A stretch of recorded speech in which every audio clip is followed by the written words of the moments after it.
तर मला बनवायची होते आज आईस्क्रीम. आता जानूचं खूप चाललेलं होतं इंस्टाग्रामवरती, मी तिला एकदा दाखवला होता व्हिडिओ आईस्क्रीमचा, तर तिचं चाललं होतं तेव्हापासून की मम्मा बनव म्हणून.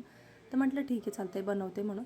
तर म्हटलं चला आता संध्याकाळची वेळ झालेली आहे, अगोदर दिवा आरती वगैरे सगळे कामं बाकीचे आवरून घेते आणि नंतर मग आहे ना आईस्क्रीम बनवूयात.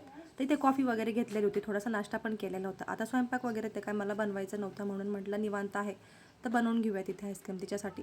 अगोदर तरी ते भांडे वगैरे पडलेले होते, सगळे ते घासून वगैरे घेतले आणि म्हटलं चला आता लगेच याच्यासाठी आईस्क्रीम बनवूयात. तर आता जरी बनवली आईस्क्रीम तरी पण ती काय लगेच खायला भेटणार नाही, ती उद्या सकाळी खायला भेटणार आहे, पण बनवून ठेवते म्हटलं आता. तर इथे पण माझ्याकडून आहे ना थोडंसं म्हणजे हे झालं होतं काम, मिस्टेक झालेली होती.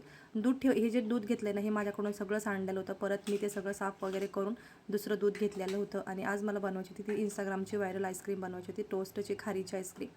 तर त्याच्यासाठी मी ना तर दूध घेतलेलं होतं 2 ते 3 कप आणि 4-5 खारी घेतलेल्या होत्या आणि 7-8 बदाम, काजू आणि 2 ते 3 वेलायची घेतलेल्या होत्या.